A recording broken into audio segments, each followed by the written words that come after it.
guys. Thank you. Welcome back to South by Southwest. You guys premiered the pilot last year, right? Yeah, 1 year ago, we showed the pilot here in what was one of the most stressful days of my entire life. But it went well. Thank God. We're back. Now, Seth and Sam, many people considered Preacher unadaptable, and this has been a passion for Seth, you, and Evan for years. You guys were big fans. What helped you break, your point of entry into this adaptation? What was the moment when you realized, okay, this is how we can bring this to life in a way no one has done before? The truth was, we pursued it for years and years and years. The first meeting me and Evan had for Preacher was in our trailer while we were filming Pineapple Express, which was in 2006, I think.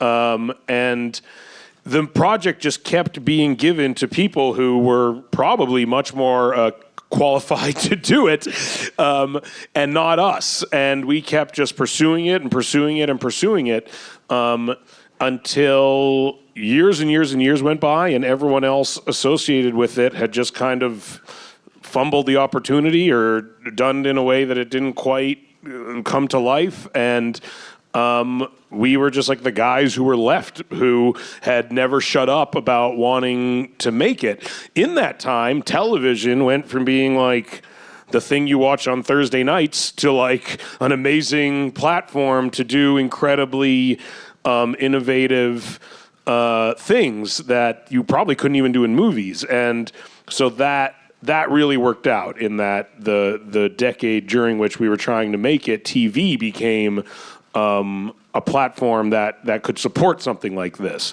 And then we got Sam, who went from it being like just me and Evan being like, let's make a TV show, to like going into a room with someone who people believed could actually make a TV show, which we were not. And so, yeah, I think that's kind of like how it came together.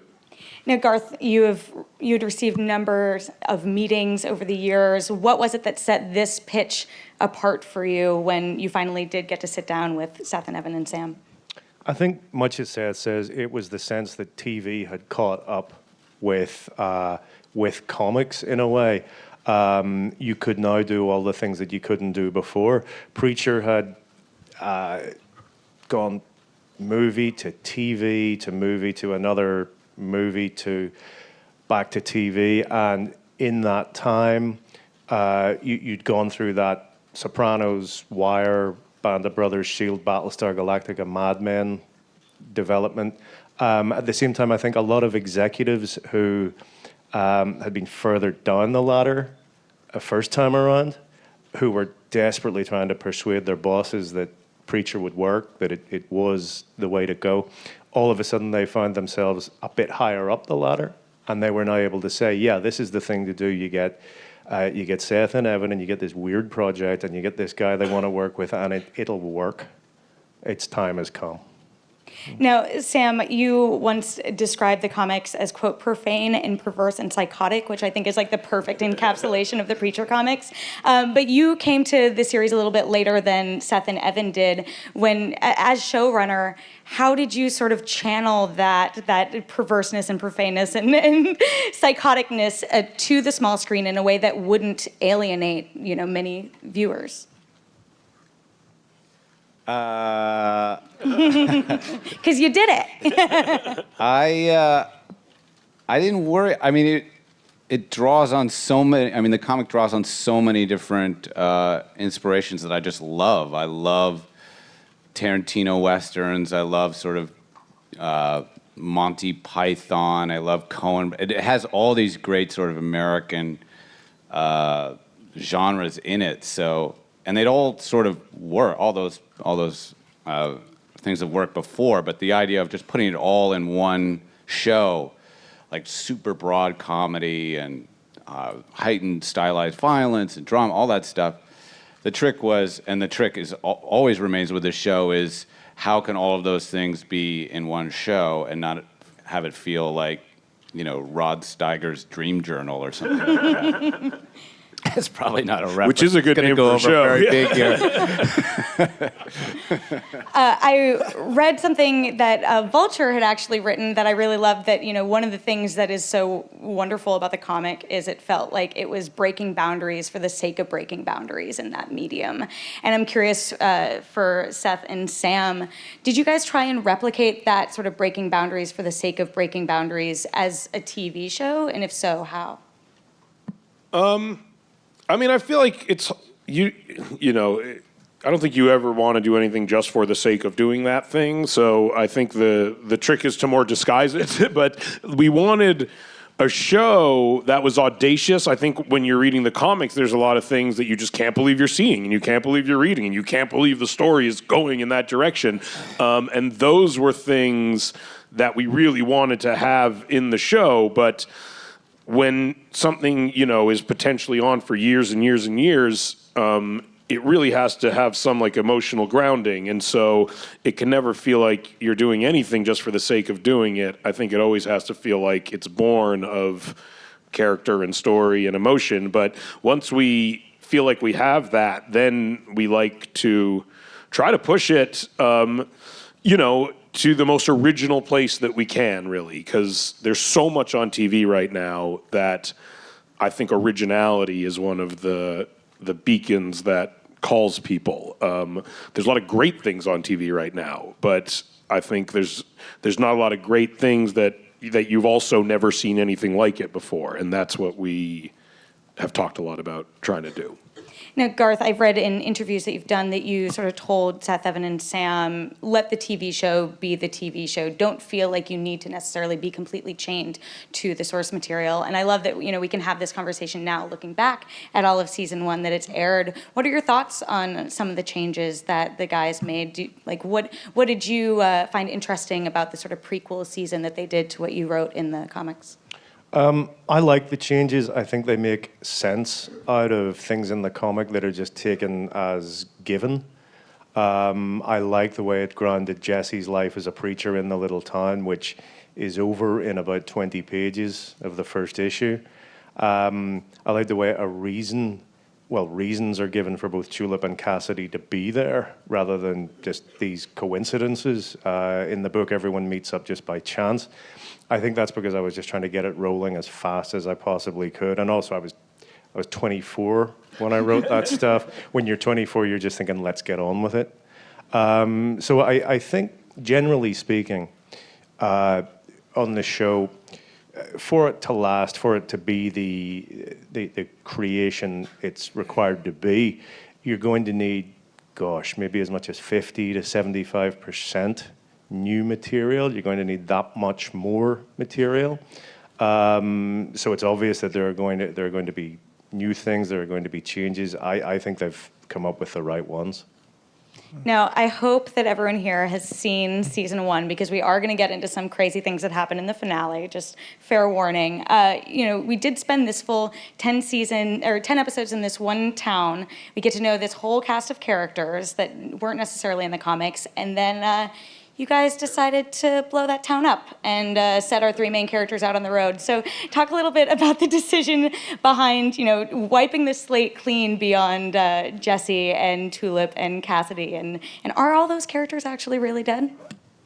Well, that happens in the first 5 pages of the comic, the town blowing up. We just thought it would be great if you felt a deep emotional connection before we killed everybody.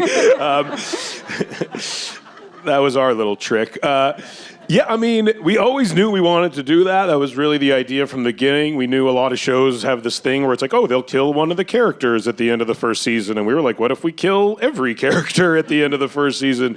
They don't do that often. It was really, from the very beginning, one of the things we kind of knew had to happen in order to set them on their journey. It happens in the comic almost immediately. And then the idea to us was that, if you had never read the comic, you would probably be surprised. And if you had read the comic, we thought you'd be thinking in the back of your head as you grew to like these characters more and more, and we invested more and more time in explaining who they were and where they came from, that you'd just be thinking like, they're not going to kill all these people. And then we did. So that was an attempt to make it unpredictable, I guess, even if you had read the comic, basically.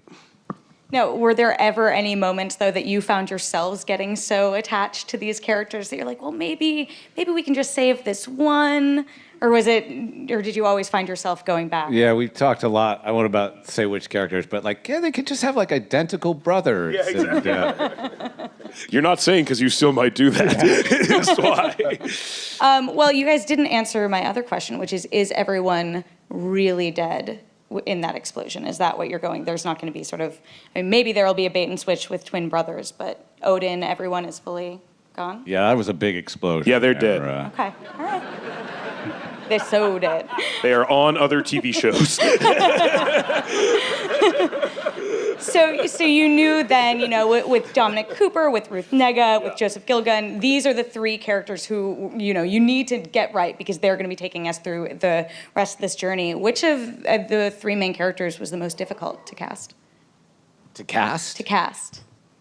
If you knew, I think Jesse was the most difficult to cast. With Joe, I thought it was going to be Cassidy, the vampire, and then we met Joe, and we're like, oh, it's Cassidy, the vampire. It's like, uncanny. Yeah, like he is that character. There's very little acting occurring there. To a frightening degree at times. And Ruth came in like relatively early, and it was one of those things where, again, you're just like, oh, she is absolutely incredible. She will go on to be incredibly famous. I'm glad that we contractually locked her up before that occurred. Oscar nominee. Yeah. And Jesse in the comic is kind of the hardest one to wrap your head around sometimes. He kind of has to be dark and moody, but also support comedy at times and romance and action, and he has to be one of those guys who is kind of a man of few words, but you also always kind of need to know what his direction and movement is, and that was tough to find. We also, I think the thing that convinced me about Dom is that, a lot of these auditions now for some actors, they just send you their reels, and he had this reel of a movie that he did called The Devil's Double, which is a HBO movie where he plays Uday Hussein and then Uday Hussein's normal double. And we felt like that sort of captured the span of Jesse. Like that he had these two polar sides, that he had to be like sort of a man of some dignity and moral clarity, but also there's a side of him that is a little Uday Hussein, crazy man. Yeah. Now, Garth, these are characters who you've lived with so many years of your life. What are your thoughts on these translations of them in the Preacher series? I think they're pretty much spot on. In fact, there was a couple of times watching the pilot where I thought, Christ, it's him, it's her, that's it, that's the one. They seem to me to be bang on from the beginning. The scene where Joe walks into the bar with Dominic sitting slightly nearer to us and sits down opposite him and necks a bottle of whiskey, with Dom just watching him, I thought was absolutely perfect. I would say Graham McTavish as the Saint of Killers is the real triumph for me. That's a wonderful performance. I think he absolutely nailed it. And that's a character who you were already inspired by actors' performances in the past, so I imagine that must have been really tricky for you guys to find, who embodies that now, this sort of, vintage actor, appeal, cowboy element. Yeah, that was a hard role again because he's kind of just, the instinct is to make it just like a Terminator, kind of this like robotic killing machine, but that just wouldn't sustain itself. So the actor also needed to show some kind of sympathy in his origin and to understand why he would be the way he was. And now in the second season, he's kind of unleashed in the real world, which also took some kind of recombobulating, I guess, where it's like, okay, now that he's out of hell and interacting with humans in 2017. What does that look like? How does he fit into that context? And Graham, is amazing because he really is able to portray kind of a human side and at the same time seem like a guy who will just rip your face off without thinking twice, which is hard to do. I can't do that. Now, that is the perfect setup for our tease of season 2. But before we get to that, the question I had all throughout season 1, and I haven't seen you guys answer it, so I apologize if you have already, is how do you guys feel about The Big Lebowski? We like The Big Lebowski. I almost wanted to add a thing like on the end of the episode that was like the makers of Preacher would like to say they love The Big Lebowski despite what their characters believe.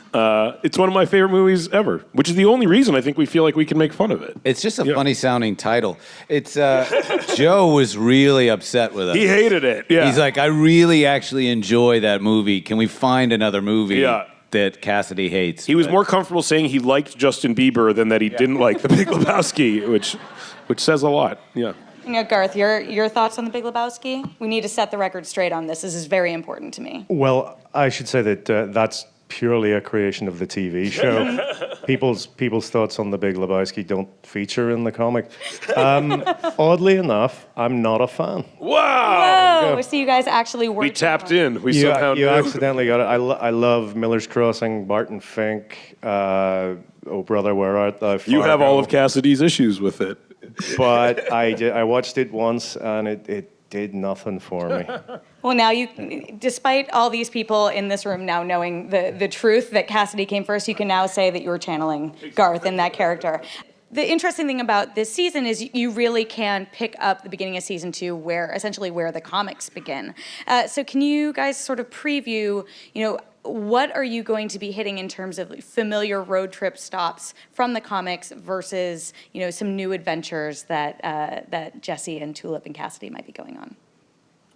It does kind of pick up where the comic starts, which is the 3 heroes kind of actively, physically on the road trip, searching for God, the Saint of Killers, out in the world, on their tail, basically. New Orleans is a big part of the comics and a big stop in the comics, and it's obviously a stop they make in this season. It really is fun to kind of get them out of the town and out in the world and on the road, and just to have all 3 of them together. I honestly think that's one of the reasons that first scene is so much fun, is because you rewatch the first season and they're almost never together, just the 3 of them. We really kind of keep them separated and each with their own story that kind of converges throughout the season. And they're so good together. They really love each other in real life a lot. And so it's fun to finally have the story be constructed in a way that, at least in the beginning, they kind of are on like a singular mission. Obviously, that gets completely fucked up throughout the season. But in the beginning, it's a lot of fun. Garth, which of these storylines that we now know are coming were you most excited to see the team bring to life? The Saint, for the reasons you've just seen. Essentially, seeing him come to life like that, beginning with that shootout on the highway there, I got a bit of a charge out of that. Sam, how much is the Saint of Killers going to be the primary antagonist in season 2, or are we sort of getting a bait and switch where he's going to be a big part of the first 2 episodes, but maybe not as much later in the season? No, he's throughout the second season, and Jesse finds a way to deal with him temporarily, but then he comes back, and he's a hard man to put down. So it's hard for the Saint of Killers to go away for very long. But we are bringing in other antagonists. We're introducing the Grail and Hair Star, and all that will play a lot in season 2 as well. So there's just lots of great characters that we're really going to draw on from the comics that are going to make a premiere in season 2. Now, Her Star is a character we got a quick peek of in season 1.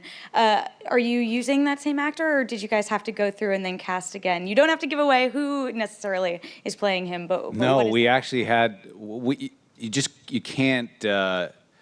It's a complicated story, but you can't really find that actor if you know you're not going to use him for a that year. season for Yeah. a year. So what we knew is we wanted a bald guy, and but we had to get a guy of sort of average height that we would be able to replicate and match when we actually did hire the real actor. So no, that was a guy who had a very distinctive walk that we found in New Mexico. Now, I don't want to give away what her and Grail Industries are up to for people who don't know from the comics, because it is interesting, I will say. So, Garth, what advice did you give to these guys in terms of, any insights in how they could adapt it and maybe make it more, grounded, if that's the right word for it?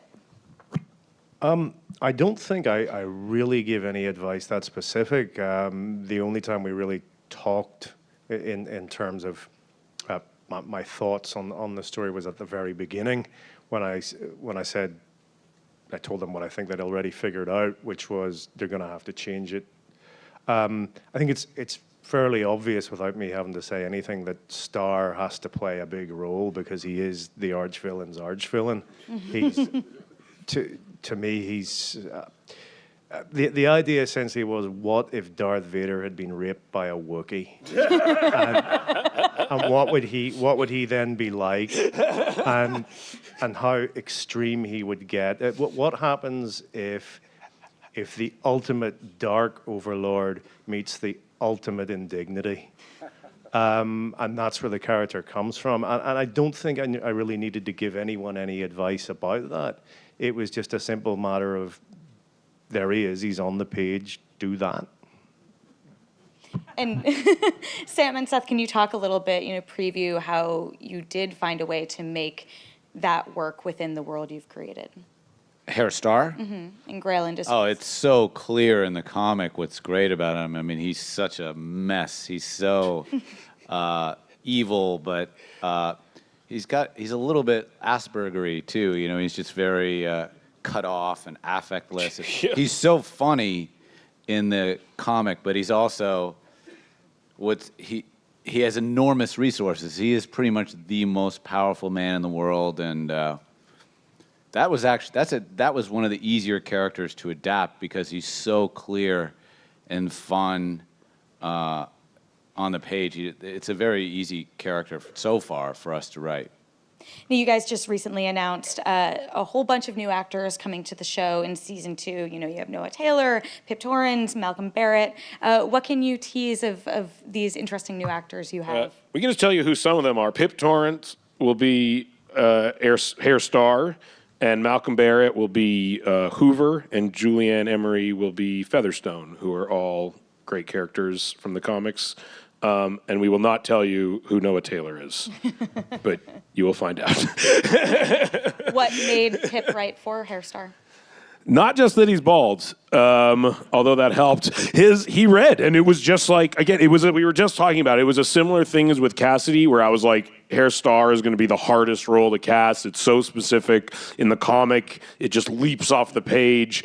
And then we saw Pip, and we were like, oh, no, that's the guy. He can do it perfectly. It's not going to be hard to cast at all. We found the guy. We actually came up with him because we were thinking, I've been watching that Netflix show. Netflix, what a network! But we've been watching that show, The Crown, and there's something about how British those people are and how proper and stuck up and sort of rigid some of the characters are.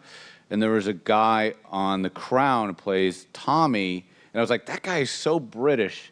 He's like a step away from Hair Star, and we looked up his picture on IMDb, and in The Crown he's got hair and he's got a mustache, but he's just naturally bald. And in his IMDb picture, or whatever it was, he looked exactly like Hair Star. So we already knew that he was going to be close to what we wanted. Is there a character you can tell us about in season 2 that's been especially hard to cast? I mean, casting in TV is always difficult, I guess. But no, I mean, the Featherstone role was a little tricky, I guess, because there's a lot of sides to it. She's kind of like a secret, agenty type person. But in the end, it came together very well. No, honestly, like we were pretty lucky. Malcolm Barrett's hilarious. That was only hard because he's on Timeless, so we had to steal him from that. But other than that, it was, it really came together very well. And Noah Taylor, again, I can't say who he is playing, but it's hard to conceive of anyone else playing that role. Now, this season, you guys also are graduating from 10 episodes to 13 episodes, which means more Preacher for all of us to enjoy. How does that change the pacing of your storytelling this year? Has it had any noticeable differences in the story you're telling? No, I mean, it hasn't.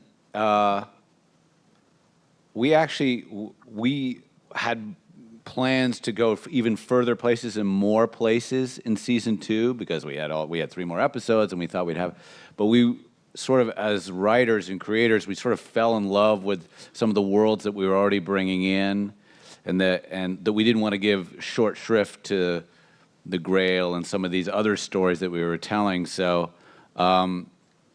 In a way, used more episodes. Yeah. Yep. Well, I don't know. You could have done it. Yeah. Sam, next year you have the full 23, full network Do they season. still do that? Let's do that. But it doesn't feel like there's so much that Garth has given us in so many worlds and characters that we definitely... It doesn't feel like it's treading water. No.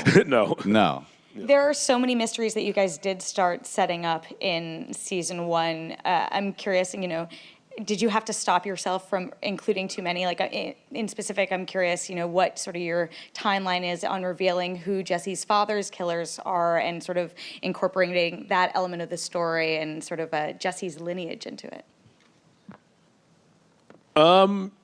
Yeah, some of that becomes more prevalent this season. I think the first season deals a lot with, his father's side of the family. And I think this season we start to kind of ask the question of what was his mother's side of the family like.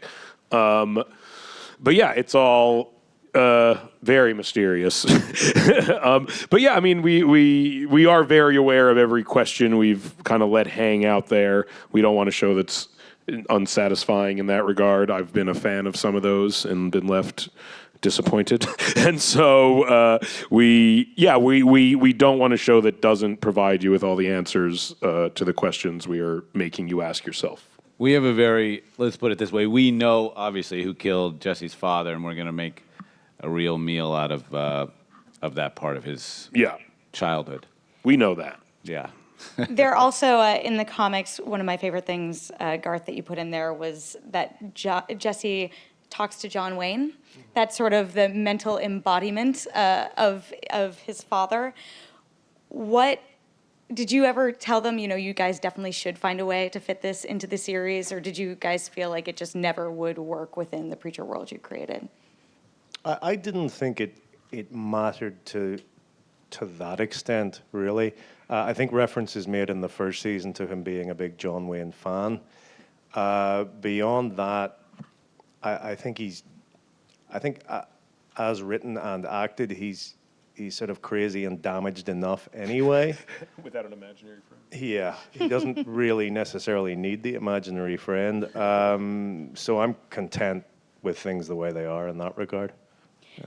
I'm also really intrigued to see how, now that we know God is missing, that was one of the kickers in the finale, how do you develop him as a character, even in his absence in season 2? It's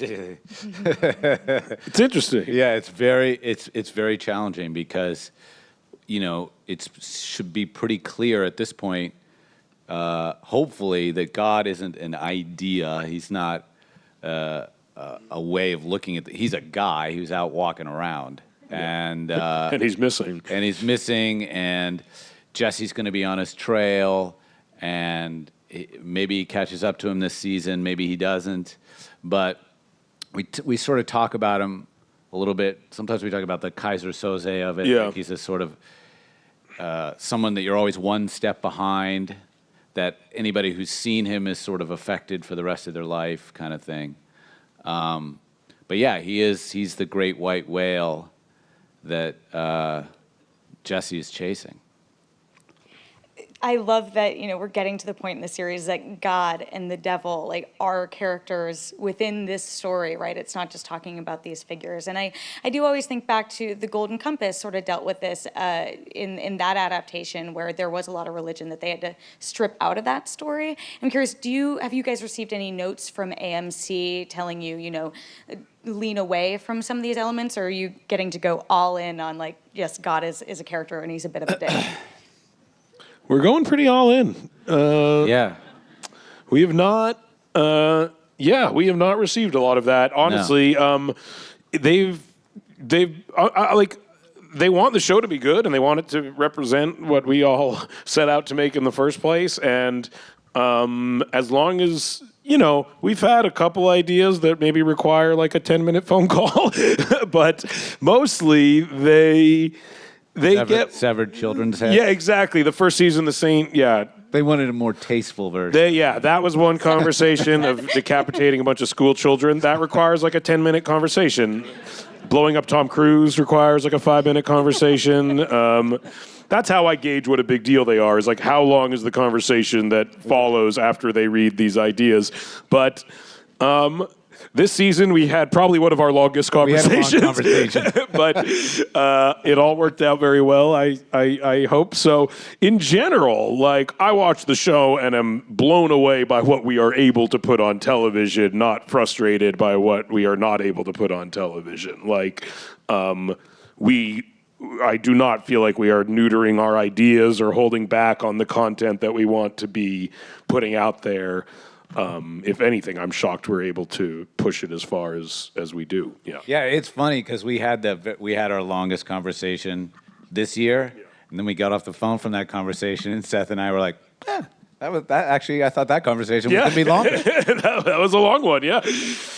What was it? I mean, obviously, you can't tell us what scene it was specifically. Was it the violence? What was it that took so long to talk You'll about? know when it happens.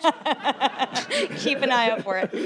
Now, Garth, when you were creating this comic with Steve, you weren't necessarily receiving network notes or thinking about any of that at all when you were telling these stories. What has been your response to seeing some of this coming to life and knowing some of, the more controversial things are coming down the road and we'll get to see them on a cable TV network? Well, the comic and the show were done under slightly different conditions. I said earlier that I think TV has caught up with comics in the sense that a lot of people who were further down the ladder are now in positions of power. They're executives now. They can say, we want to see this thing that we always loved on TV. So you've got the right people in place. When we did the comic, it was more by stealth. The imprint of DC Comics that we did it at, Vertigo, we had very sympathetic people in charge, but the actual publisher, the executives in charge of DC Comics overall, were not sympathetic. I found out just a couple of years ago that the publisher at the time had been so enraged when he finally did read Preacher because he'd heard that the funny little Vertigo imprint had some sort of funny little success, and isn't that sweet? Maybe I'll read a couple of the books and see what. So apparently the next day, someone walked into his office and there was a hole in the ceiling. The ceiling. In the ceiling. Those sort of foam styrene ceiling tiles that people have in their offices. And he looks at the hole and says, "What gives?" And the guy said, "I've never done that before. I threw a book through the ceiling." But by then it was too late. The second trade paperback was in print. Preacher was a success. It had its own momentum. But we got as far as we did by stealth, without meaning to, just by not getting noticed by the wrong people. Now, the right people are in charge, and that's why the TV show is able to go as far as it can. Yeah, I can't wait to see what you guys have cooking up. Now, in a couple minutes, we are going to open up to audience questions. So if you guys want to start lining up at the microphone, I think there's just this one right here, maybe. If anyone wants to start lining up, we'll start calling on you in a minute. But I did want to check in on one other character who we do know is carrying over from season 1 to season 2 that maybe in more mysterious ways. Eugene, I loved what you guys did with Arseface in season 1. He's a character who, you know, I think everyone really came to become emotionally attached to, including Jesse. So I'm curious, how much is saving Eugene from hell going to be a part of Jesse's quest this year? I would say saving Eugene from hell, I'll say this much, is a big part of season 2. Yeah. That's a good tease. That's a much shorter answer than I was expecting, but that's a great tease. Okay. We can't say much. It's weird. Then I will go to the first question we have over there. Just say your name and who you are addressing your question to. Awesome. My name is Layla. I was actually one of the additional PAs on season 1. Nice. So thank you guys for letting me be a small part of that. And Sam, you're brilliant, and thank you for the opportunity to work under you. So I went on to, I'm achieving my master's in entertainment industry management. So I'm talking a lot about like the management and the policy that's going into filmmaking. And I actually use Preacher as a traveling story in my research and in my talks about how cities are pulling in movies and what they want and what amenities they want. So how are you guys going about that? Preacher is kind of like all over the place, so it's like, how did you pick New Orleans, going from Albuquerque to New Orleans? Are you going to try to do something like New York or anything like that? How's that built into those conversations? The idea of having the show change locations is just very appealing to us because the comic does that, and it's also something that is very unique to a TV show, we think. Usually you're kind of just in one place, and then you're in that place.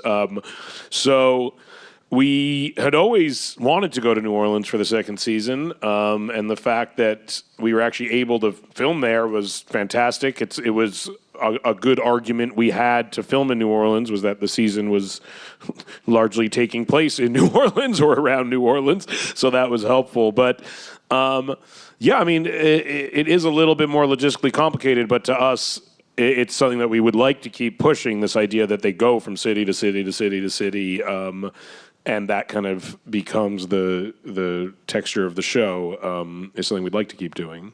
Yeah, I mean, that's these are the reasons why people have never made this into a TV show. Exactly, because it's set in different cities all the time. It goes to the south of France, it goes to all these places, and audiences are so sophisticated now when they see Nashville is supposed to be Paris or something like that, and so we're really interested in making sure that the scale, that sort of epic scale, especially now after this little town has blown up, that the world of Preacher seems as vast as it is in Garth's comic. Yeah. Okay. Hi. So this is a question for all of you guys. You guys were talking about how you have to have those conversations when you're thinking about an idea. So I was wondering if there's like a really like fucked up idea that you guys had that like if you had no limitations for like audience or whatever, if you could just do it out of your own like pleasure, I guess.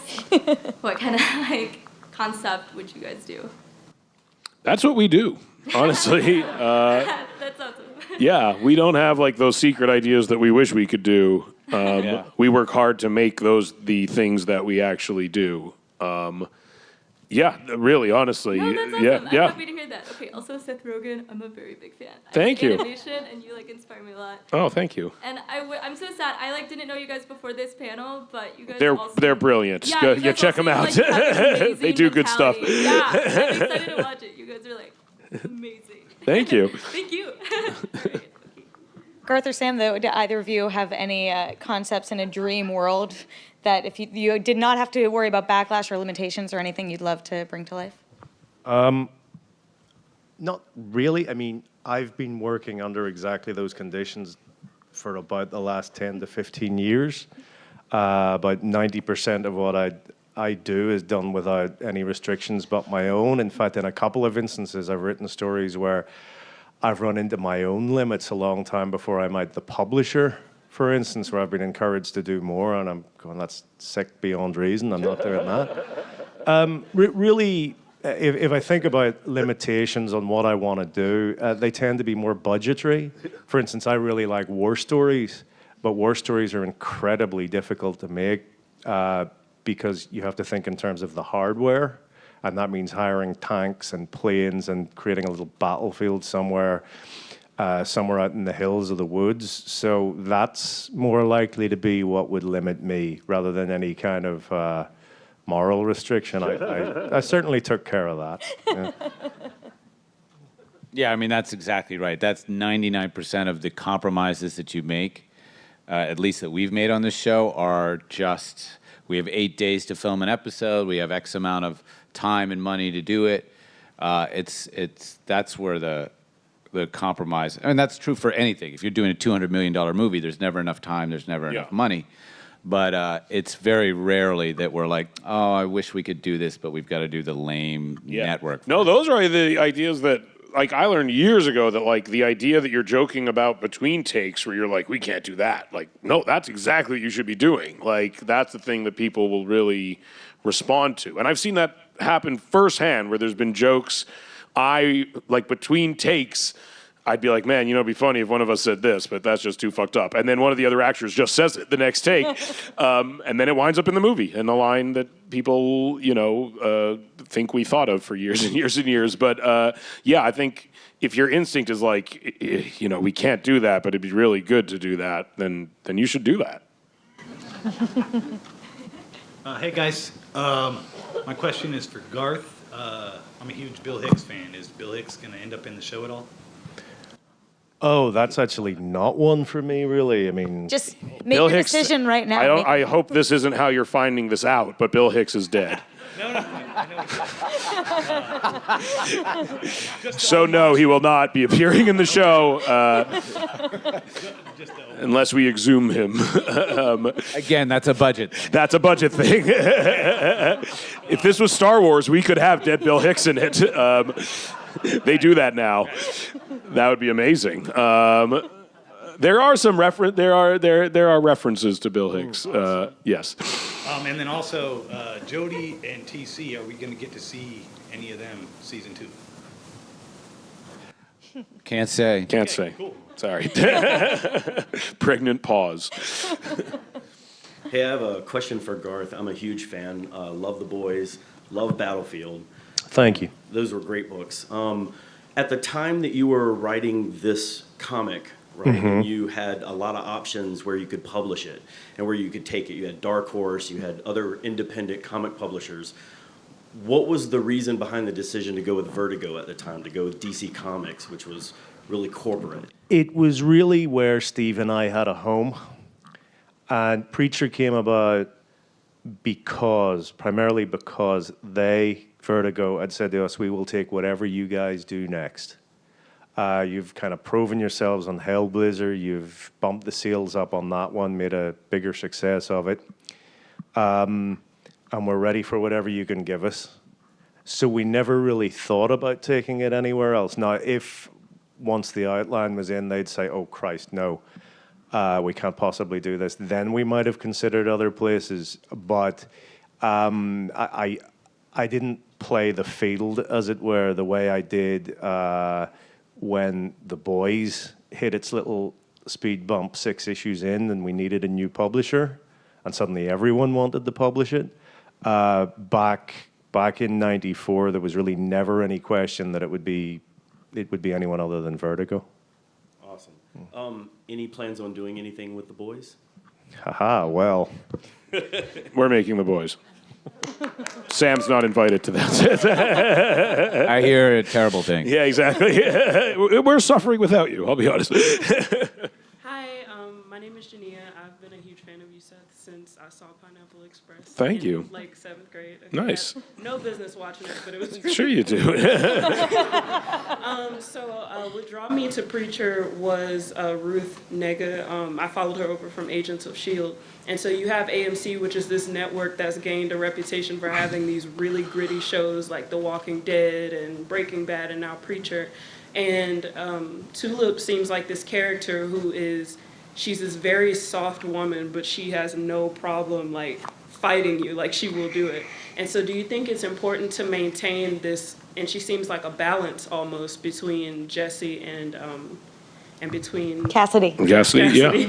She seems like a nice balance between them. Do you think it's important to maintain that on this show where like there's a lot of explosions, there's vampires, there are angels, and then you have Tulip, who seems like this very realistic person. Do you think it's important to maintain that kind of balance on this show? Yes, very much. And Ruth very much anchors a lot of the show's emotions, I think. And yeah, is a very complex character. We wanted it to be someone who was at one, both kind of not someone who was overly masculine, but at the same time someone who was dangerous, and not someone who was like a femme fatale, but at the same time someone who you believed was almost unhinged, but someone who also was very kind of sweet at times and very nurturing at times and almost maternal at times.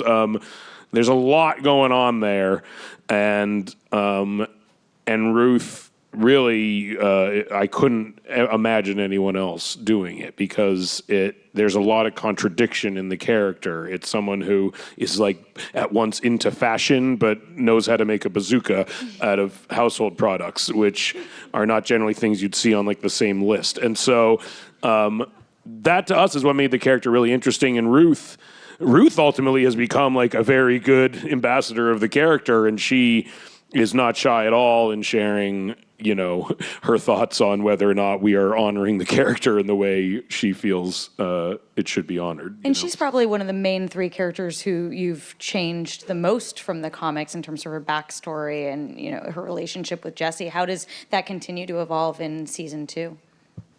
We find out much more about Tulip's backstory in season 2, and that even though we thought we knew a lot about Tulip, there's a lot we don't know about Tulip. And we also go back and explore in greater detail kind of her and Jesse's backstory and why they broke up. Exactly why their relationship deteriorated and what happened kind of following the events of the flashbacks in the first season of this bank heist gone wrong, kind of like basically how did that get from there to where we find them, basically.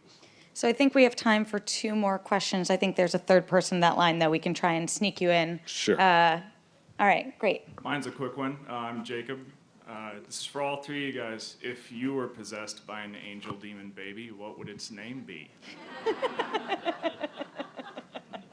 Preferably a band. Yeah, I was thinking Blood, Sweat, and Tears, maybe? Or just Sting.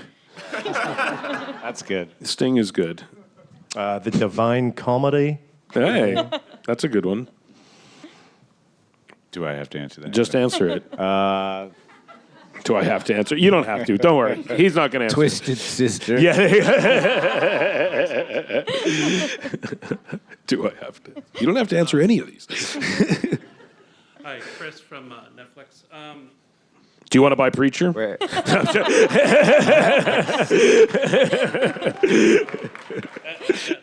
yes.